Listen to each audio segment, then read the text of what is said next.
নমস্কাৰ সকলোকে স্বাগতম জনাইছোঁ মোৰ ইউটিউব চেনেললৈ। আৰু আজি আমি আহিছোঁ শ্ৰীসূৰ্য পাহাৰলৈ, য'ত এতিয়া বৰ্তমান মাঘী পূৰ্ণিমা উপলক্ষে মেলা চলি আছে বৰ্তমান। তো ব'লক আমি মেলা চাওঁ।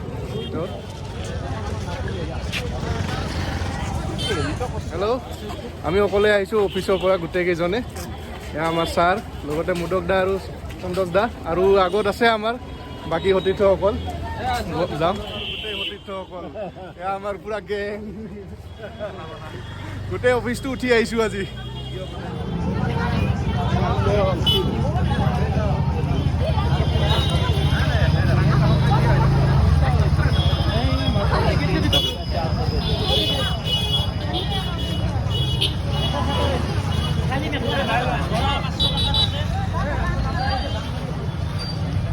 লিখা আছে ধুনীয়াকৈ শ্ৰীসূৰ্য পাহাৰ মহাতি।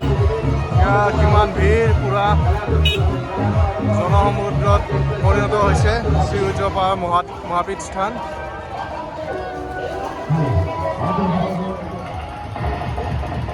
এইটোৱে সেই বিখ্যাত শ্ৰীসূৰ্য মন্দিৰ।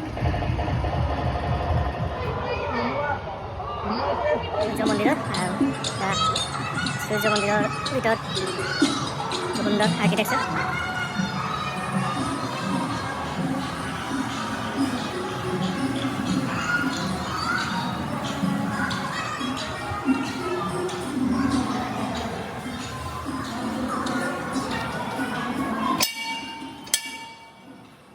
হয়, মই এতিয়া আছোঁ শ্ৰীসূৰ্য মন্দিৰৰ ভিতৰ চৰাত, আৰু দেওসকল আছে।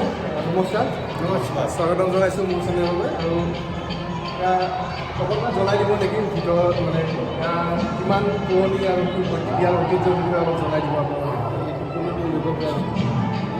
খবৰ কৰিব। আচ্ছা, তাৰমানে কি আমাৰ ইয়াৰ যিটো নেকি সূৰ্য পাহাৰ যিটো ইতিহাস, হয়, সূৰ্য মন্দিৰ যিটো ইতিহাস, তাৰমানে ইতিহাসটো ক'ব লাগিলে সেইটো আপোনাৰ এটা কথা আছে কি সপ্তম অষ্টম শতিকাত বুলি আছিলে বোলে এটা কথিত আছে। আৰু পাথৰৰ বিগ্ৰহটো, আৰু সেইটো সেইপিনে ওলাইছিলে। আচ্ছা, সেই বটগেছত দক্ষিণ চাইডত ওলাইছিলে। আচ্ছা, তাৰপিছত এটা সময়ত আৰ্ক'লজি অফিচ আহি গ'ল।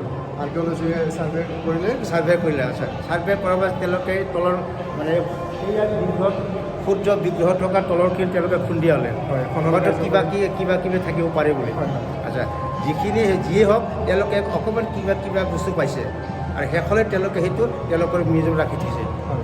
তাৰপিছত আমাৰ এই যিটো কমিটিয়ে ভাবিলে কি এতিয়া এই অৱস্থাত কি কৰা যায়, তেওঁলোকে তাৰপৰা উঠাই কেনে ইয়াতে স্থাপন কৰে। ইয়াত এটা মন্দিৰ স্থাপন কৰিলে। আৰু এইটো আপোনাৰ 2002 চনত স্থাপন কৰা। আৰু এইটো আগতে পুৰণি এটা ধুনীয়া হেৰি আছিলে। আগৰ মন্দিৰটো কৰাৰ পিছত আকৌ 2000 চনত নতুনকৈ সাজিছে। আচ্ছা, আৰু কোৱা হয় ইয়াক দ্বিতীয় কাশী বুলি কোৱা হয়।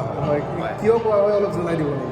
আমাৰ হিন্দু শাস্ত্ৰত তাৰমানে হেৰি 33 কোটি দেৱতাৰ এটা কম আছে। হয়, সেই এটা কম থাকে কাৰণে এই কাশী নহ'ল, দ্বিতীয় কাশী এটা থাকিলেতো কাশীয়ে ওলাবে। মানে কোৱা হয় 99,999টা শিৱলিংগ আছে। আৰু কোৱা হয় তিনিটা ধৰ্মৰে ইয়াতে সমাগম জৈন, বুদ্ধ আৰু হিন্দু ধৰ্ম। কোনফালে জৈন ধৰ্ম, কোনফালে বৌদ্ধ ধৰ্ম, তেনেকুৱা কিবা আছে নেকি জেগা? ধৰি লওক গোটেই পাহাৰখন এবাৰ কোনটো ফালে জৈন ধৰ্ম আছে, কোনটো ফালে বৌদ্ধ ধৰ্ম, কোনটো ফালে আমাৰ হিন্দু ধৰ্ম? তাৰমানে কি উত্তৰ পিনে হ'ল আপোনাৰ বুদ্ধিষ্ট, হয়, আৰু দক্ষিণ পিনে হ'ল আপোনাৰ জৈন ধৰ্ম। আচ্ছা, জৈন ধৰ্ম তেওঁলোকে এটা এই আপোনাৰ মন্দিৰ এটা আছে, কমেও 300 চিৰি উঠি যাব লাগিব সেই ওপৰলৈ। 300 চিৰি উঠি যাব লাগিব, আৰু তাতে তেওঁলোকৰ মন্দিৰটো। আৰু বছৰত এবাৰ তেওঁলোকৰ এখন পূজা হয়, আৰু বছৰত এবাৰ হৈ গ'ল, তেওঁলোকৰ হৈ গ'ল। আচ্ছা, তাৰপিছত আপুনি যিহেতু ইয়াৰ ইতিহাস অকণমান জানিব বিচাৰিলে, এখন কথাটো তাৰমানে কি এই পাথৰৰ বিগ্ৰহটো এইটো হ'ল আপোনাৰ সূৰ্যৰ 12টা এটা গ্ৰহ আৰু চক্ৰ থাকে, আৰু এই মাজতো আপোনাৰ মাজতো ব্ৰহ্মা আছে। তেতিয়াৰ দিনত এই অঞ্চলৰ ভকতসকলে তেওঁলোকে চিন্তা চৰ্চা কৰিলে যে যিহেতু ইয়াতে সূৰ্যৰ এটা প্ৰতীক পাই গ'ল, এই পাথৰৰ বিগ্ৰহটো পোহৰ নাথাকে, কিন্তু এইটো কিন্তু সূৰ্যৰে মূৰ্তি। আচ্ছা, পৃথিৱীত যেনেকৈ সূৰ্যই পোহৰ দি আছে, ঠিক তেনেকৈ এই পাথৰৰ বিজ্ঞতে এই অঞ্চলত কিবা এটা মানে পোহৰ ৰাখিব পৰা যায় নেকি বা কিবা এটা স্মৃতি ৰাখিব পৰা যায় নেকি। তেওঁলোকে বহুতো চিন্তা চৰ্চা কৰাৰ পিছত এটা কথাত তেওঁলোকে থিৰাং কৰিলে যে এই সূৰ্যৰ নামাকৰণ এটা ৰখা হওক। শেষলৈ তেওঁলোকে এই পাহাৰৰ নামটো ৰাখি দিলে শ্ৰী শ্ৰী সূৰ্য পাহাৰ। শ্ৰী শ্ৰী সূৰ্য পাহাৰ। কিন্তু পূৰ্বতে ইয়াৰ পাহাৰৰ নামটো আছিলে চাতালী পাহাৰ। চাতালী পাহাৰ হয়, তো ইয়াৰ ইতিহাস এনেকুৱাই আৰু কথাটো আৰু আৰু বিশেষ ক'ব লগা মানে কি আৰু এটা প্ৰশ্ন সোধোঁ যে ইয়াত যিহেতু বৰ্তমান মাঘৰ পূৰ্ণিমা উপলক্ষে ইয়াত মেলা চলি আছে বা যজ্ঞ চলি আছে চাগে, আৰু কি মানে কি ইয়াত অনুষ্ঠান আয়োজন কৰা হয় সেইটো বিষয়ে জনাই দিব। ইয়াত আয়োজন মানে ধৰক এতিয়াও মানে এই মানে কমিটিয়ে যিমান ইচ্ছা কৰি আছে কিছুমান এতিয়া মানে উন্নত কৰিব পৰা নাই। তথাপিও মানে ইয়াত বাহিৰৰ মানুহবিলাকে যিহেতু আমাৰ ইয়ালৈ আহি দেখে তেওঁলোকে গম পায় যে নহয় আন মন্দিৰতকৈ এই সূৰ্য মন্দিৰ বা এই সূৰ্য পাহাৰৰ এই যিটো পৰিচালনা কমিটিৰ যিটো আণ্ডাৰত যিটো মানে কি মেলা হৈ আছে সেইটো বহুত উন্নতি বুলি তেওঁলোকে আজি মই প্ৰথমবাৰ আহিলোঁ আৰু মানে প্ৰথমবাৰ মেলাত আহিছোঁ আৰু এনে সূৰ্য মন্দিৰত আহিছোঁ আগতে দুবাৰকৈ আহিছোঁ এতিয়া এইবাৰ 3বাৰ। চ' মেলাত আহি বহুতেই ভাল লাগিছে, মানে মেলাখন বহুতেই ডাঙৰ হৈছে, বহুত ডাঙৰ হৈছে। মানে মই সুধিছিলোঁ যে মেলাৰ বাহিৰে আৰু কি উৎসৱ ইয়াত পালন কৰা হয়। মেলাৰ বাহিৰে আপোনাৰ এই মন্দিৰ কণ্টিনিউ খোলা থাকে। যেনেকৈ গোটেই বছৰ যেনেকৈ সূৰ্যই সদায় পোহৰ দি থাকে তেনেকৈ সদায় এই মন্দিৰটো খোলা থাকে। যদি চৰকাৰী যদি কিবা যেনেকৈ আপোনাৰ চৰকাৰী হিচাপত যদি কোনো বন্ধ নাথাকে তেতিয়াহ'লে খোলাই থাকে, কোনো বন্ধ নাথাকে। ঠিক আছে দিয়ক, আজি ইমানতে সামৰিছোঁ আমাৰ কথা, পিছত আকৌ লগ পাম, ইয়াৰ বিষয়ে ভালকৈ জানিম। নমস্কাৰ দিয়ক, মই ইয়াতে সামৰিছোঁ, ধন্যবাদ আপোনাৰ লগত। আচ্ছা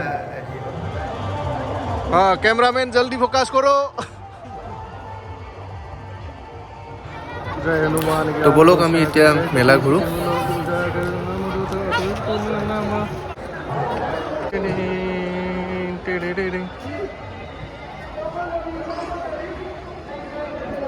হনুমান মন্দিৰৰ চিৰি বগাবলৈ লৈছোঁ।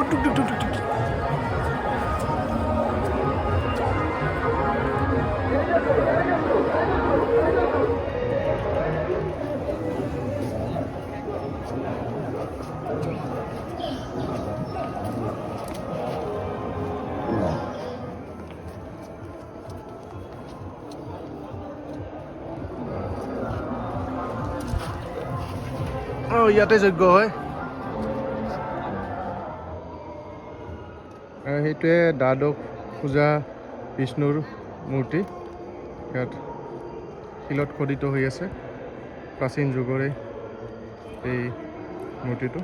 ভিডিঅ'ত ভালকৈ দেখা নাই, মই চাওঁ ওচৰত। এইটো কিহৰ হেৰি আছে? বিষ্ণুৰ। আচ্ছা,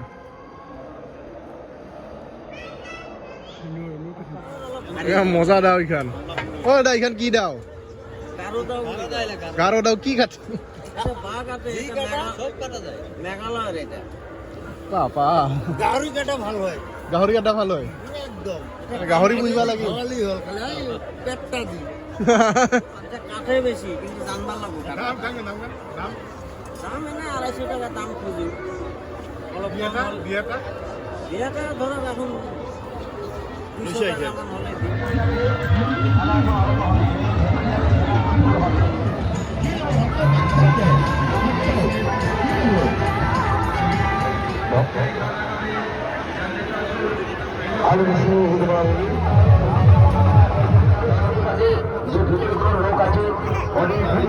একদম পুরা ভালকে কেনে আরাম না বঢ়িয়া মজা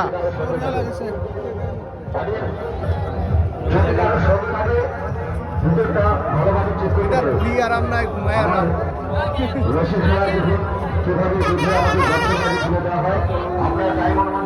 বঢ়িয়া মজা মাত্র 2000 টাকা না দাদা হ্যাঁ কোনো দাদা বলতে আমাদের কর্মটা চেক করতে যাবে ধুনীয়া বাঁহৰ চেয়াৰ মাত্ৰ 2000 টকা দাদাই কৈছে।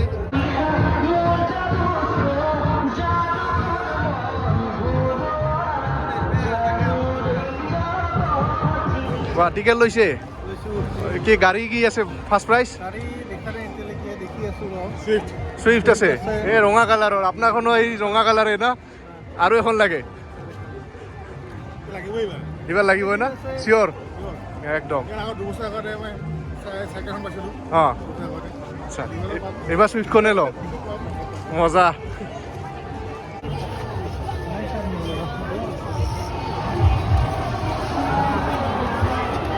মেলাৰ মাজত গ্ৰন্থ মেলাও আছে কিতাপৰ।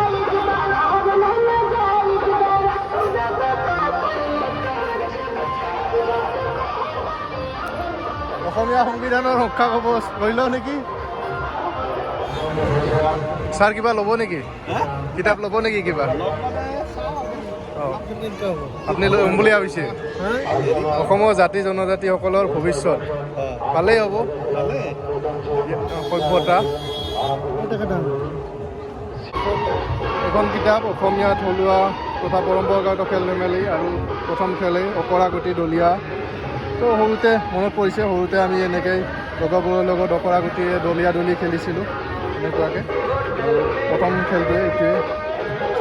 বদমাচি কৰিছিলোঁ, নকৰা নহয়।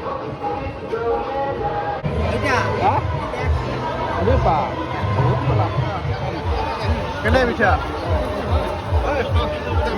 পাতি চাপ্তা খাওঁ মই। কেনে আছে খাই? কেনে আছে খাই?